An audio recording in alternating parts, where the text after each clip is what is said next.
ये कहानी एक जंगली हाथी की है जिसका नाम प्लाई थिंग था, जो थाईलैंड के गहरे जंगलों में वन्यजीवों से भरपूर जंगलों में जंगली था। जो थाईलैंड के गहरे जंगलों में प्लाई थिंग नामक एक वन्यजीव हाथी की कहानी है जो जंगलों में वनस्पतिक रोग ट्राइपेनोसोमाइसिस के शिकार था। उसे बुखार था, खाने की इच्छा में कमी थी और उसके चेहरे, गर्दन और पेट में सूजन थी और वो लगभग मरने के करीब था। भाग्यशाली रूप से डॉक्टर पटारोपोल उसकी बचाव के लिए समय पर पहुंच गए। कहानी 2009 में शुरू होती है जब पूर्वी थाईलैंड के जंगलों में एक बीमार हाथी को बिना दिशा निर्देश घूमते हुए पाया गया। जिन लोगों ने उसे देखा उन्हें अनुभव हुआ कि कुछ गलत है और वे तुरंत राष्ट्रीय उद्यान वन्यजीव और पौधा संरक्षण विभाग से मदद मांगने लगे, जो वन्यजीवों को बचाने में विशेषज्ञ है। पहुंचते ही विभाग के कर्मचारी ने हाथी को मौत की कगार पर पाया, जिसे बुखार, सूजन, खुजली आंखें और पैरों में दर्द था। उन्होंने तुरंत एक प्रसिद्ध और सम्मानित पशु चिकित्सक डॉक्टर पटारोपोल से संपर्क किया, जिन्होंने तय किया कि जंगल में हाथी की मदद नहीं की जा सकती। इस प्रकार उन्होंने हाथी को, जिसे उन्होंने प्लाईथॉन के नाम से नामकरण किया, उपचार और पुनर्वास के लिए लैम्पोंग प्रांत के वन उद्योग संगठन के क्षेत्र में ले जाया, जो हाथी की स्थिति को देखते हुए एक वास्तविक चुनौती साबित हुआ। यहाँ तक कि वे दिखने में सावधान लगने वाले नजरिए के बावजूद हाथियों का वजन और हाथी जंतुओं के कारण मानवों के लिए बड़े खतरे का कारण बन सकते हैं। जब एक पशु चिकित्सक एक कमजोर और थके हुए हाथी के पास जाते हैं जो ट्राइपेनोसोमाइसिस या स्लीपिंग सिकनेस के शिकार है, तो पहले वो प्राथमिकता से आक्रामक व्यवहार दिखाते हैं। हालांकि जैसे ही उसे खतरा महसूस नहीं होता, हाथी उसके अनुसार शांत और सहयोगी बन जाता है। अपने कई महीने के उपचार के दौरान डॉक्टर पटारोपोल और उनकी टीम ने हाथी की स्थिति को स्थिर करने के लिए अथक प्रयास किए, उसके साथ खेलते रहते और प्रक्रिया के दौरान उसे मनोरंजित रखते थे। बीमारी को हराने और उसकी ताकत पुनः प्राप्त करने के बाद टीम ने इस प्रिय हाथी को जंगल में वापस जाने दिया, जानते हुए कि यह उसके हित में है। लेकिन आगे होने वाली घटना वास्तव में अद्वितीय थी। 12 साल बाद क्षेत्र की निगरानी करते समय डॉक्टर पटारोपोल ने प्लाईथॉन की विशेष पुकार सुनी और उसे तुरंत पहचान लिया।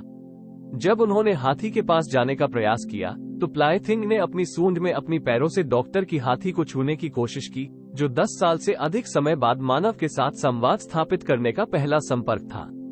यह एक दिल को छूने वाली पल है जिसे कैमरे पर कैद किया गया था। जैसे ही जंगली हाथी ने पशु चिकित्सक की पहचान की, जिन्होंने उसका इलाज 12 साल पहले किया था, डॉक्टर कहते हैं कि वे यकीन है कि हाथी ने उन्हें पहचान लिया।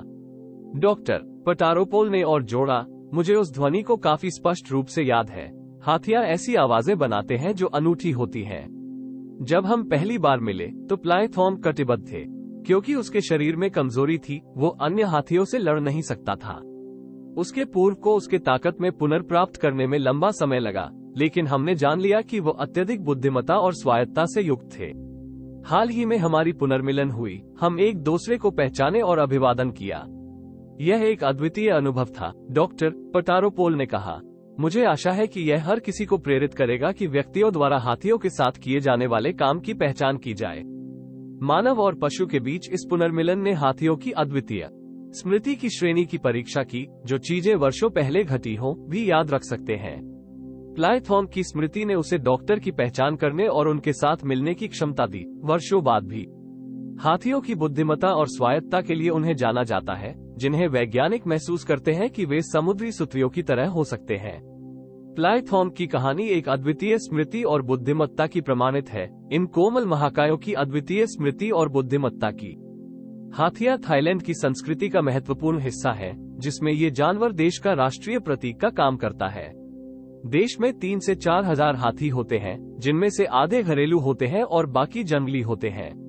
प्लाईथॉन की कहानी हमें मानवों और पशुओं के बीच के बंधन की याद दिलाती है और हमारी योग्यता को दिखाती है कि हम अपने भिन्नताओं के बावजूद एक दूसरे से जुड़ सकते हैं।